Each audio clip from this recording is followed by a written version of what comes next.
Okay, and Tommy, you got to watch for either Facebook or YouTube. Yeah, I'm bringing it up. Okay.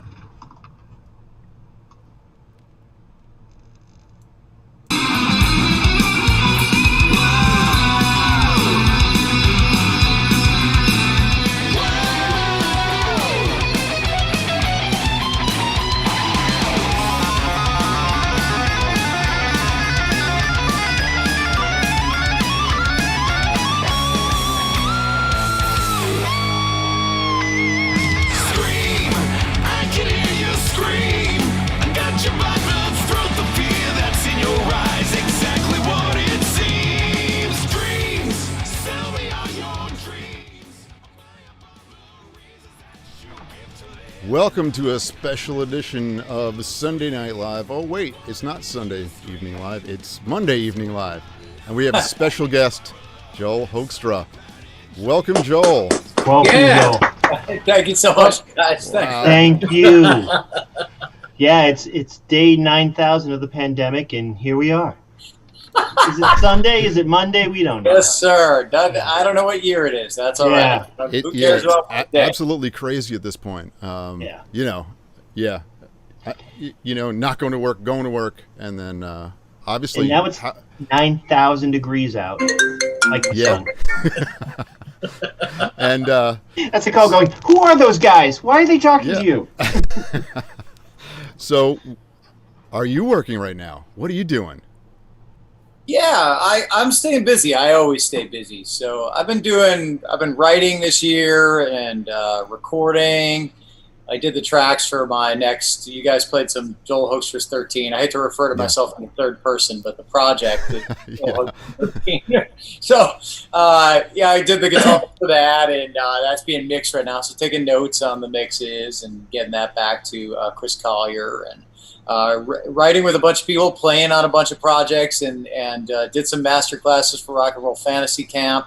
Have one coming up for a school called Rock Stars of Tomorrow. Awesome. And then really just recently, like about 6 weeks ago now, I just opened up and doing Skype private, like one-on-one lessons, and that's been like immensely successful. I'm doing like over 30 a week of that. So, all in all, man, I'm really blessed to be able to have a backup plan like that, right? When the world shuts down your profession, gives you the big, like, you're done, dude. It's like, no, not so fast. I can keep going. I got some gas left in the tank to figure out like ways to enjoy what I do and make a living. So lots of back burner stuff though, man. I can't lie. Like I have all this kind of old gear that's been around, like pedals and things like that. And I'm like, if I don't ever get this stuff on, if I'm ever going to get on eBay and sell this stuff, it's now. So I've been doing stuff like that. I had cassettes of all my old music bands that I've been in since I was 15 years old. And I'm like, if I'm ever going to get that off of a cassette into the digital realm, got to happen now. Stuff like that. And I did. I spent a lot of nights doing that. Oh, my God, I was at my 4-track more than I ever knew when I was a kid. It's like the amount of material I had in there was staggering. But, and that's all live time. That transfer, there's no speed there. You just have to muscle through it. Well, not only that, but you have the want to kind of tweak it a little bit. So once you get it in, it's like to master it a little bit and filter off some of that cassette noise up top and compress it. Like, and none of that. I wasn't doing any of that when I was a kid. I was like mixing down, bouncing from my 4-track into a cassette deck. That was my idea of mixing, right? Yeah. And you were like, yes. Oh, God. Yes. My cat was making an appearance. He wanted his 15 minutes, right? Who doesn't? That's why we're here. Absolutely.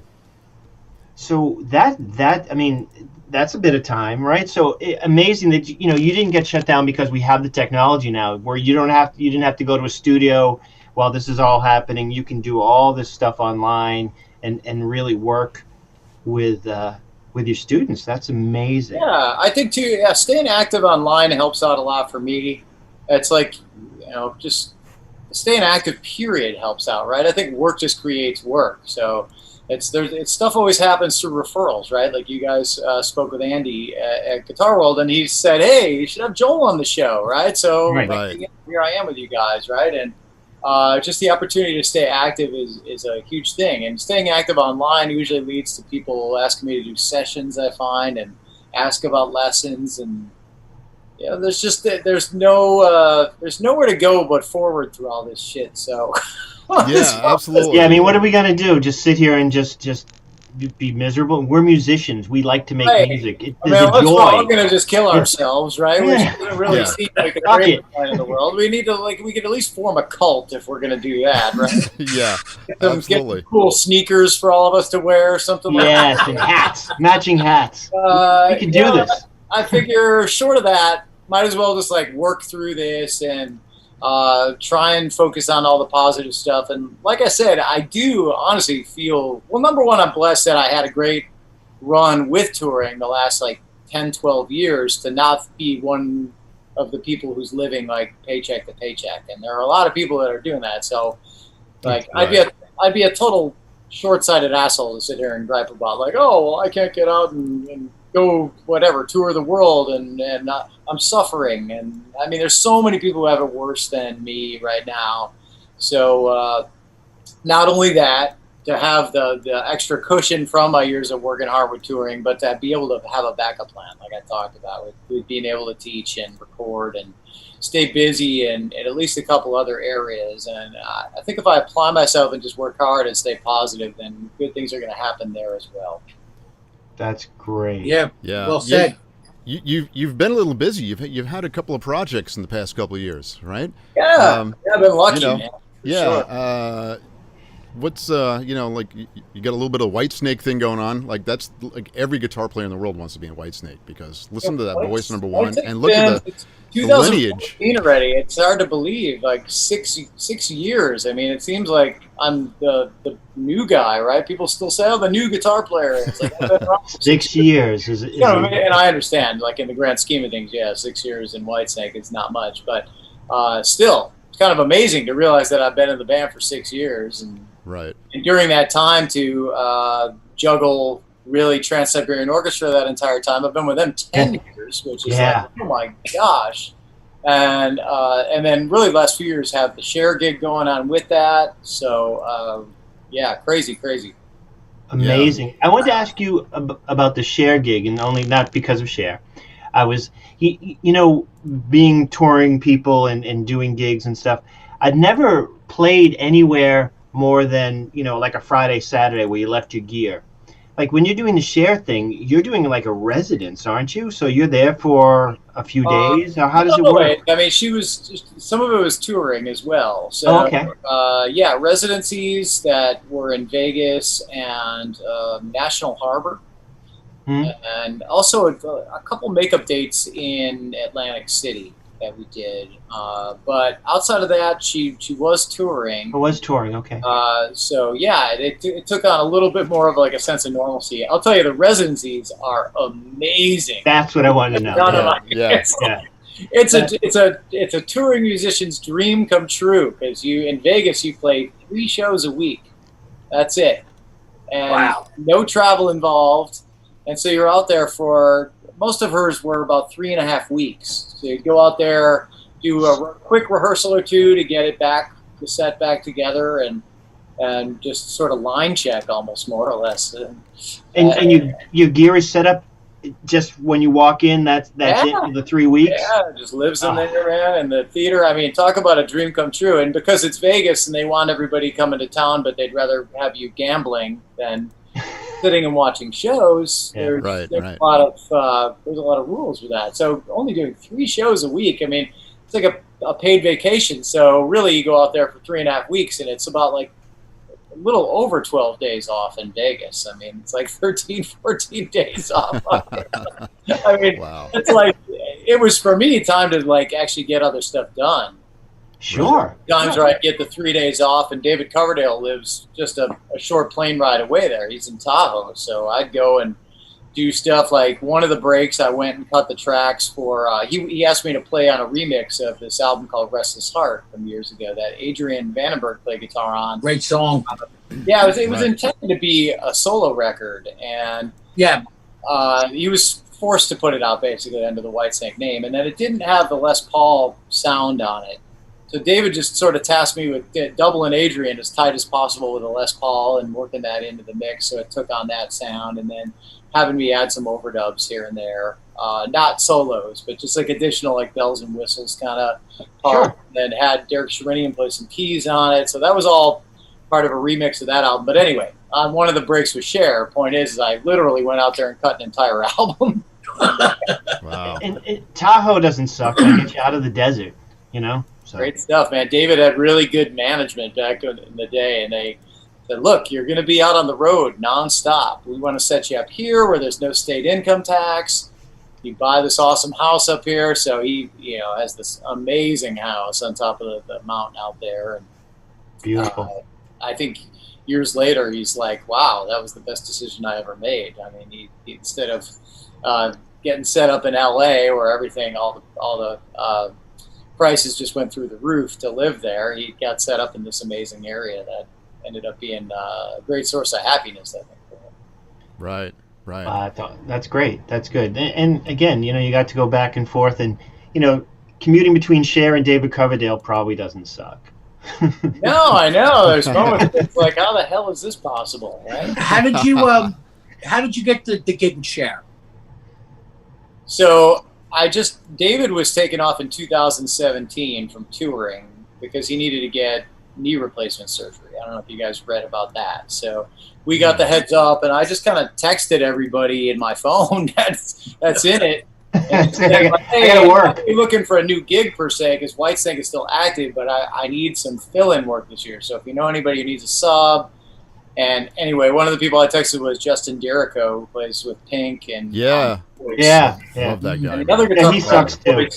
Dave Barry was Cher's main guitar player at the time, and so he was asking Justin like, "Hey, I need somebody to fill in on the Cher gig because it's getting busier and busier at the Voice." And Justin recommended me. I was like, "You're gonna think I'm crazy, but like, yeah, what about Joel Hoekstra from Whitesnake?" And I just promised not to shred. I was like, "Don't worry, I'll learn it exactly the way you play it. I'll go in." I mean, I thankfully learned how to sub for people on Broadway, and that's all about just going in and playing stuff note for note like the person you're subbing for when it's their gig and keeping everybody else comfortable. So that's exactly what I did with Dave, all the way down to which way he slid into notes and everything. I mean, I played the gig down on his gear, on his guitars, and then as things went, Dave got busier there, and I ended up just doing more and more of it, and it really kind of turned into a bit of a full-time gig there for a few years. It just got to the point where when Whitesnake really heated back up, it got tricky because I think 2019, I was there only about half of the gigs, just because I was trying to keep Whitesnake going, obviously, too, which is really the priority. So it got a little hairy. I mean, I was on the road 285 days last year. The cat must have tried to keep it all going. She was great about letting me come in when I was available for that year, and I have to tip my cap to her on that. Is she like really involved with the music when you're on stage, or is there like a musical director that kind of guides the music for her, or is she really hands on with it? She lets the music director know. She's a pro, so yeah, the music director pretty much is the person that your point person with anything going on with it. But she's always listening. If there was ever anything different, it was she knew. She knew. I mean, she got great ears. Wow. You always hear if anything was different. So, you get that band leader look from Cher, like, what the fuck? No, she would surprise people here and there, and in the band. I mean, yes, there were moments like that where the bass player played on this little one that she hadn't played on before, and Cher noticed. Or I saw, he's like, "Holy!" Wow. So Joel, how does playing with a live band differ from doing a Broadway? Because you were also Rock of Ages, which I've done that too. And that's just solidly 100% about playing the music down, obviously, because you're not visible, you're not on stage, so it's just all about the following the conductor, which is different than playing in a band. You got to learn to bass compromised in a pit. And then Rock of Ages, we were on stage and the entire gig, but so much of the gig is not that. But there are other times where the band was more or less just on stage, is supposed to get into the background and play. And so, look, very blessed to have the gig. never set out to be on Broadway when I was 11 years old playing Black Sabbath songs, right? I was never someday I'm going to make it to Broadway, but honestly, it changed my life.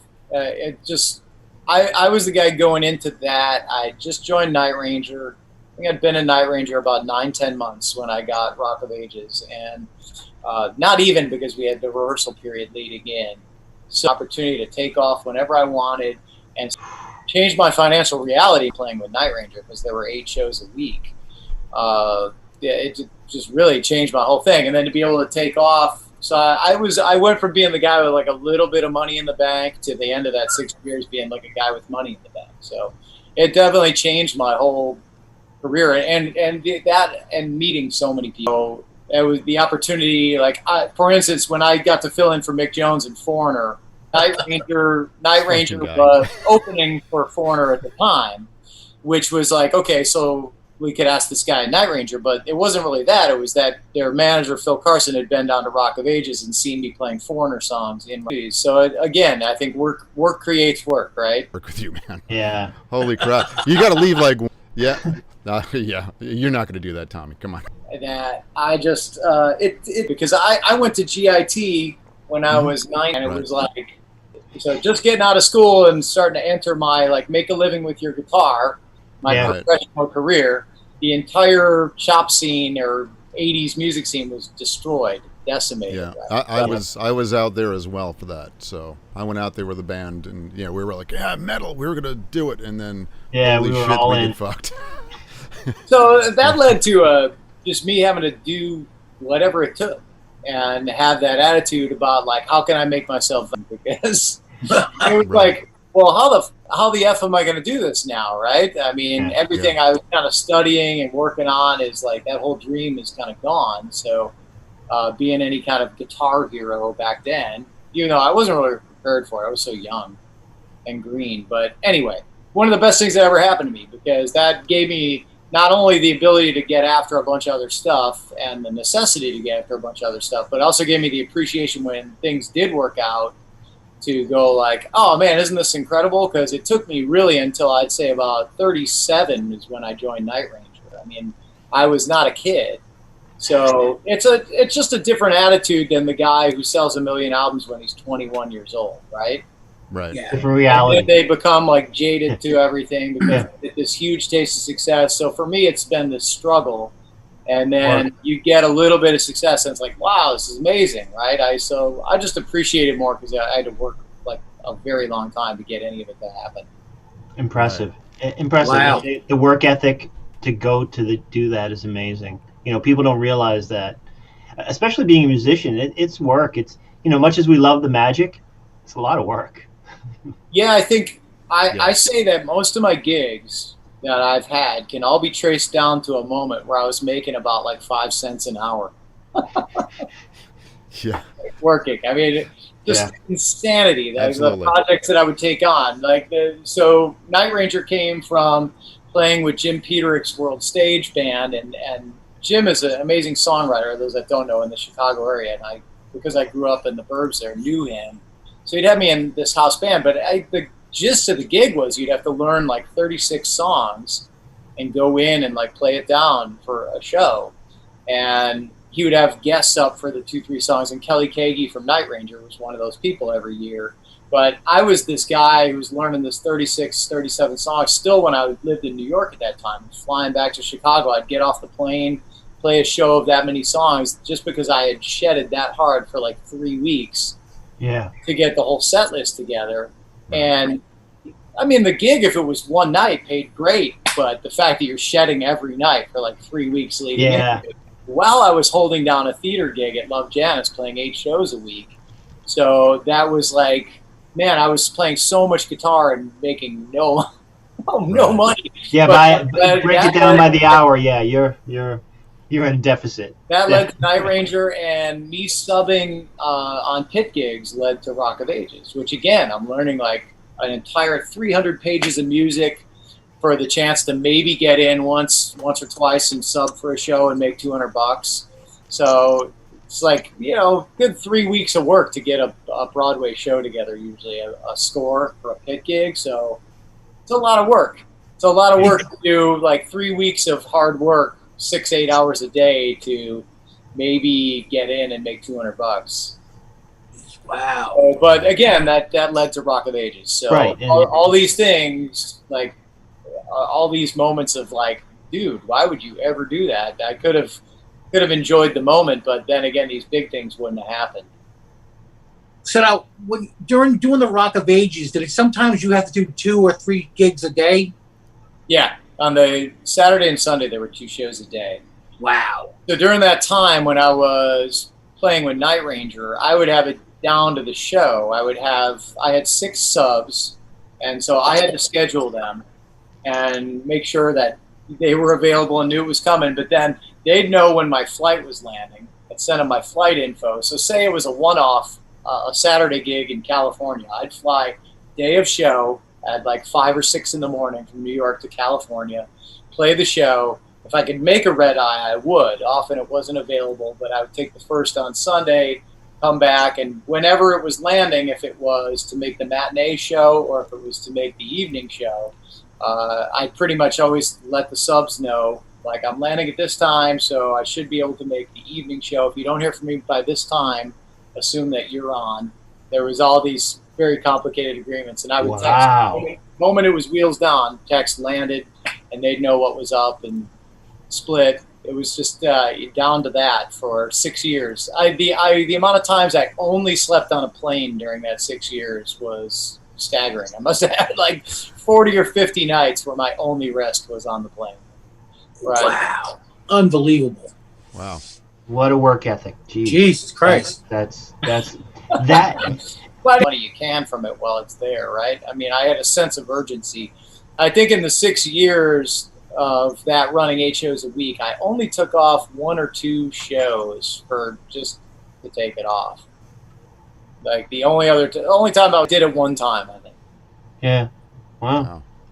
I just got a text just a second ago. I tried to call in, and he's just too busy to make the call, but he wanted to make sure. He says, make sure Joel knows that I tell him to give me some of those right hand chops, man.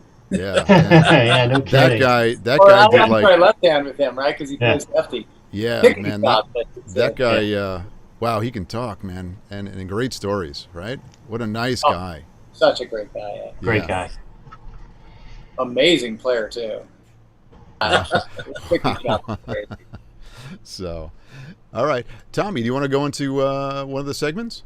Sure. Let's just because we're tight on time and we appreciate every second. So it's what I like to talk about is the piece of gear that got away, and I couldn't find a picture. Actually, I tried to send it over, but it locked up my phone for some reason. But I had a Hamer Steve Stevens, which was a great guitar, and it was fuchsia, because we ended up, at the, coming into the 90s, and it was that pearl color that would, so I was selling it, so I put it in a consignment shop, and the shop got robbed. So I never, never got anything. So that one got away. It was a shame. I should have kept that one and just had it painted black or something, because that guitar in black looks really great too. So, and those are great playing guitars. People don't really realize they didn't make a ton of them, but they were great. Versatile. One humbucker, 2 singles with a little tap, coil tap, and everything. It was really, really nice guitar. Hamer made a quality instrument back in the day. Yeah, when they did that, those years when they were more like a custom shop almost. They were making such little product at that point. They were really putting a lot of time and effort into them. I mean, I will always look for one of the Explorers, the black one that Lita Ford had in the Runaways, because I just love that look, and that's a great guitar. And rumor has it that they were just people were pulling out PAFs back in the 70s, and he was just taking them because people didn't want them. They were putting in DiMarzios and replacements. So his first few years of running Hamers were all with the original PAFs because that's what he had. Yeah, wow. Right. So what did any piece of gear that got away from you that you wish you still had or got rid of, or? On electric guitar, I got this Electro Westone guitar at the local mall because I grew up in suburbia, and it reminded me of Angus's SG. So it's just this hideous red body style. I think it kind of went, I had the points down. It almost looked like a BC Ridge or something, right? think up on the top above the neck, it was maybe angled like that. Yeah. Anyway, as a kid, I saw this red guitar that reminded me of Angus's SG, I think, and went for it. And I practiced a lot on that guitar for a year or two, and then I upgraded to my second guitar, which at the time, because I was only like 11 or 12 years old, my mom was like, well, you want another guitar, you're going to sell that one, right? Because you're not keeping that one. And Right, so, right. What do you do with two of them? I sold Hey, my wait, you first can't use guitar. two? You can't use two Yeah, guitars. that second guitar is $500. Like That's crazy. Yeah, that's crazy. It's crazy talk. At the time, the first guitar got sold, and then I remember my mom worked in a certain, I'm not going to say the name of the suburb, but western suburb of Chicago, and she sold it to somebody there. And then I ended up teaching in that area years later after I came back from GIT, a lot of students, like 70 a week. And I had somebody come in once with that model guitar, and it had a ton of fret wear on it, right? And I was like, where did you get that? And they bought it from a music shop in that area. I went, I bet that thing, whoever bought it, put it on consignment at that store, and it was bought used by this person, this kid. I just couldn't help but think, that's got to be my first guitar, but I didn't know the serial number. Right. I didn't know how to prove it, so I just kind of let it fade away. But there you go. I wish I had that guitar just so I could be like, this is the guitar I started on. That'd be cool, even though that'd be very cool. It's a junk. Yeah, exactly. That's great. That's a great story, though. Yeah. Cool. So, Lenny, let's go to your segment. It was my very first guitar that my parents bought me, and it was an Ibanez Musician 300, and it was the first guitar I was practicing on, and I wanted a Fender Stratocaster because it had a whammy bar. So I wound up selling it to a guy, but it was like, listen, I don't have the money on me right now, but I'll come back tomorrow and I'll give it to you. And, I was so young. I was like, okay. And I never saw the guy again.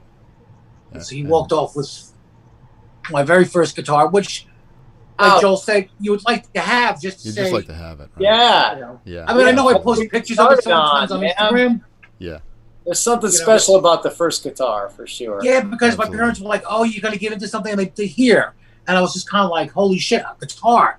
And I just wish for sentimental reasons that I still had it. Yeah. And it's just, live and learn. Yeah. I did wind up years later getting the Stratocaster. Oh, there you go. Yeah. So, all right, let's go into your segment. All right, this is the segment where we're going to talk about a piece of gear that you just purchased or you're thinking about or just downright pisses you off. And it's called Gear of the Week. So, Tommy, I'm going to start with you. Well, I'm you still... got something for us? No, continuation from yesterday. I'm still working on that Germanian OCD to just try and figure out how that's going to fit into my gear. I talked a little bit about it last night. I love the full tone OCDs, and I have several different models of them, and I think they're great, and they work with my different amps and stuff. But he had a strange sale for like his seconds, the blems, for the Germanium, which is usually like about $200, and it was like $125. So I bought it, and now I'm trying to figure out whether I can actually work it into anything. So we'll see. But that was pretty cool. Awesome. So, all right. Good. Going? Yeah, actually, I'm going to display. Oh, this is funny. If you can see it, it's not really just blue panels. I've got one of those guitar shields, so nobody has to hear my amp blasting really loud. But I don't want to take off the plastic. Yeah, the shield of shame. I didn't want to take the plastic off yet because I think it's kind of cool to leave it brand new with the plastic shield on it. So I did get it for a half stack. Tommy and I are working on a project, and we know that sometimes that Marshall just has to be up loud. I play kind of somewhat cleaner in this project, so you need that volume to get that little bit of extra, the feel. You know how it is, Joel. Nothing feels better than an amp cranked loud. So, but I don't want the sound guys to go absolutely nuts on me either, or the singers too. That, especially Bruno's gonna get pissed off at me really he's gonna quick. be mad. So that's my piece, and I haven't even really tried it out yet, but I can't wait to try it out. Very cool. Yeah. Joel, you have something that you want to talk about or are interested in? Piece of gear. Gosh, man. I mean, I am so lo-fi at home here. I'm just like doing sessions a lot with the atomic amplifier that I love. I think that's a great little unit. I mean, I have an 11 rack and I have fractal X effects stuff here at home too, but I just keep going to that atomic amplifier every time I'm tracking solos. I dig it. Right. I dig the Friedman patch on it. It's just the stock Friedman patch, and I have just obviously signature things that I do with it in Pro Tools. Sure, yeah. But I get so many comments on the tone with that, and it's just a direct modeling unit. And then I'm just when I'm teaching here at home, I'm just plugged into a practice amp. I like keeping it old school and not having the big fancy rig while I'm playing with everybody. But it has some effects on board. But so that's my current two big pieces of gear would be the atomic amplifier, and then I have this little Black Star practice amp that I play through at home. And that's it, man. I mean, outside of that, all my real gear is often living in various lockers and. Right. So now you have various different types of gear, obviously for the different musical projects that you're involved in, right? Yeah. I mean, you don't use the same gear for, let's say, Whitesnake to like share or something, right? You just kind of, or any of your session work. Different gear, different techs, different gear. It's every gig really is the story, right? And it's the same with the guitars? Me, I don't go in and go, this is my guitar tech and here's my gear, and like, roll it in. In fact, I try to get it down to having the different guitars for each gig as well, so you're not not bringing them back and forth, and you can just kind of leave them. The only exception with that really has been that Jackson PC1 that I've been playing with. Right. Oh yeah, that's beautiful. Yes, in TSO. So that was about the only guitar that's really kind of come back and forth. With Whitesnake, I have all those guitars designated for the gig. And right. Like, how did you get into atomic guitars? They made you that purple one, which is beautiful, by the way. Yeah. Oh, thank you. That's through, I guess, really everybody in Trans-Siberian Orchestra, mainly Angus Clark, because they were building guitars for those guys when I joined TSO. I want to say that's the first. Well, we met at that point, but then the first one they built for me is that American flag Les Paul I played in Night Ranger that I used to bring it out just for Rockin' America. Sure. Mm-hmm. Right. So Rockin' America, you can look on YouTube or whatever. And then they built a White Explorer for TSO, and then they built a Super Strat with a Floyd that said Arsenal on it for Rock of Ages. And then for Whitesnake, they did as you mentioned, the purple Swarovski crystal Les Paul. They do great work. I mean, that's all those beautiful. Guys. They're hard workers. Like that was all their idea, that crystal guitar. Wow. So Harry Howard, God bless him, man. I mean, he laid those one by hand. I don't think about how long that took. Wow. Really? Wow. He took that on. I didn't bother him and say, hey, dude, I was thinking about maybe you doing this. I mean, that was all like him contacting me and going, hey, we'd like to do this for you. I was like, really? That sounds awesome. That sounds like a great idea. Wow. Cool. Fantastic. Well, I have to say you bring a lot of joy to people with the Trans-Siberian Orchestra stuff too. I mean, every year I have a lot of friends who just are so happy when you guys come around and do those shows. It's amazing. And every year, people who aren't guitar players, those regular people. Those Who are regular. they? Yeah, I know. We don't have them on the show, but we will next week. But yeah, I have friends who just go, "Oh my God, did you see that?" I'm going, "Yes, I've seen it, and it's spectacular." Yeah. And it makes people Absolutely. really happy. Blessed to do it. More special as the years go by to have the opportunity to step on stage and play hard rock for 10,000 people, especially 2 shows a day like that. And then, like you said, it's like it's the regular people. It's the fact that it's like all ages. So you're looking out, you're seeing like the grandparents with the parents with the kids, and we get to go out into the crowd with that and play up close for people. And I can never do that with a normal band. So that's an amazing feeling Easy as it sounds, because I'm a dad these days. I don't know about you guys, but Yep. it's awesome for me to get the opportunity to step out and like play for younger kids in the times where I do get to go out in the crowd, because you have these moments where it changes their lives, man. Like, it's so cheesy. Yeah. Absolutely. Yeah, it Because does. I've gotten email of kids that started to play guitar because of that moment, or Absolutely. just that it gave them whatever, just this intense happiness, or they took music more seriously after that. Yeah.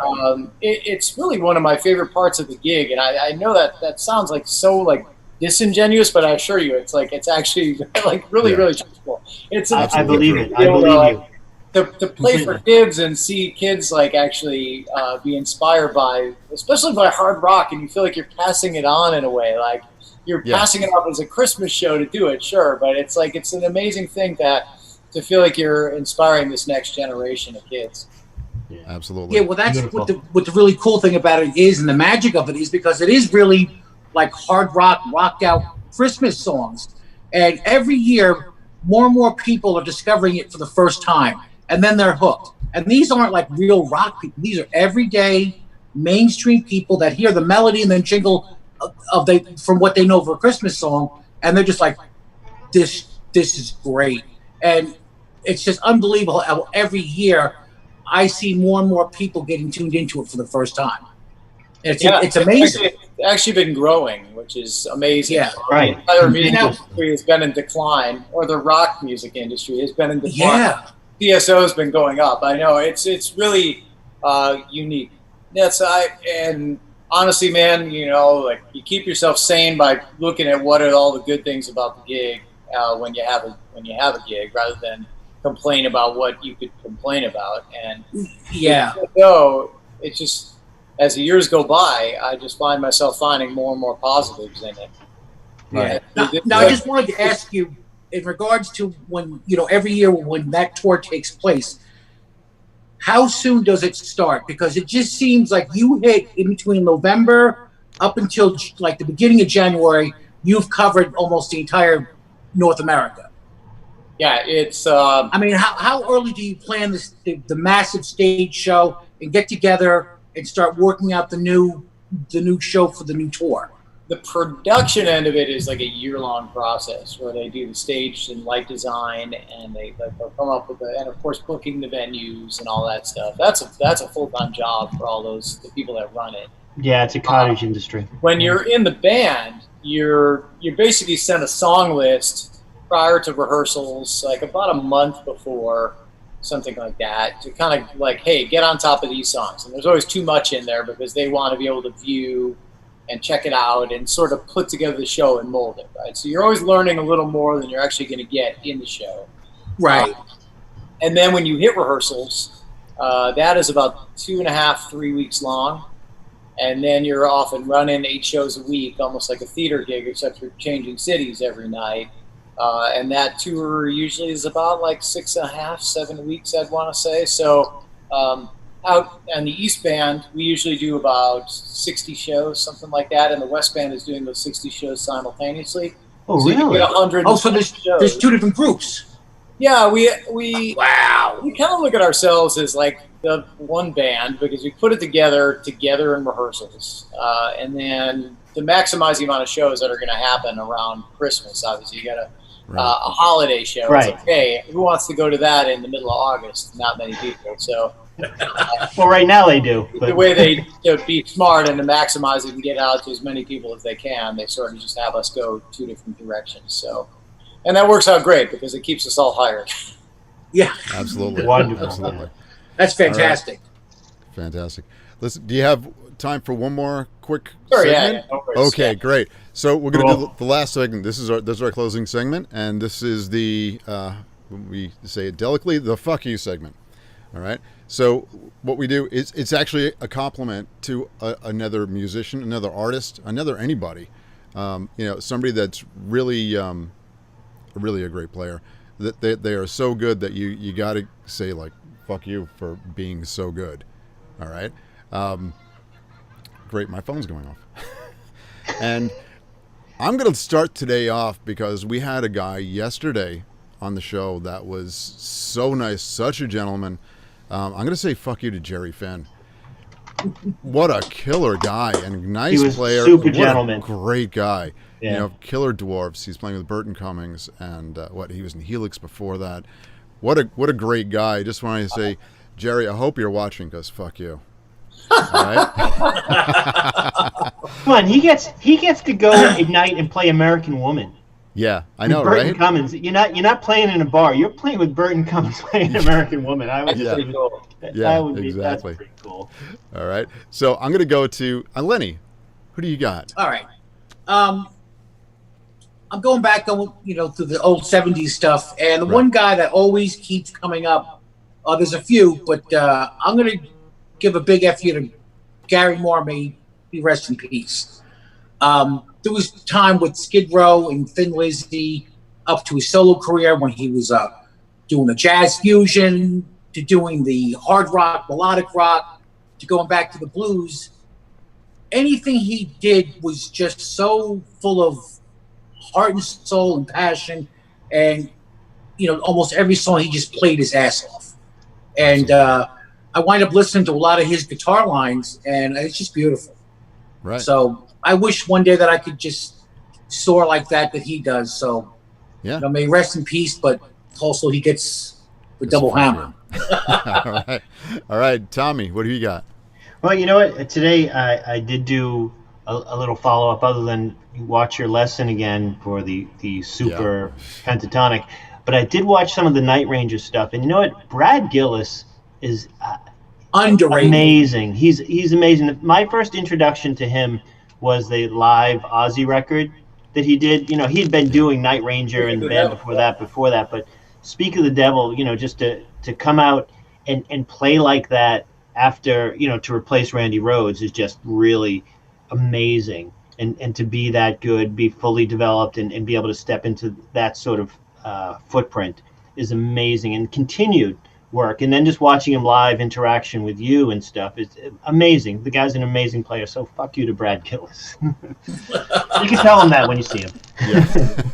Brad and I All right. have been catching up lately. We've been talking more than we had been for a bit, but just because he's working on solo stuff, I'm working on solo stuff, and Brad's a go-getter. He's always out trying to move forward and stay positive like me. So we're still good buddies and inspire each other to do that. And even though I'm not Great energy he brings to stuff. directly Just anymore, even- he's really great to be in a guitar team with because he's so identifiable.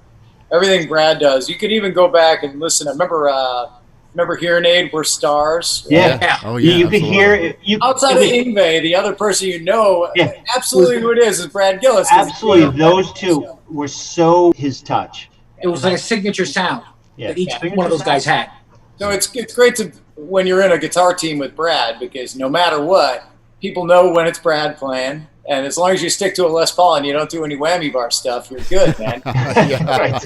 That's Stay off his lane. Yeah. Right, it's that simple, right? And, Right. and so anyway, yeah, I love Brad. Gosh, I got to come up with somebody to say. Yeah, it's your turn now. I don't know. Well, I mean, if we're talking just in terms of players that I feel like are kind of mind-blowing or that I admire, I'm part of as an email thread, and put Jeff in there for writing that solo to Don't Tell Me You Love Me, because I had to practice that thing over and over and over and over, and nobody alternate picks all the time. I could never actually play that the way Jeff does, certainly at the speed Jeff can play it at.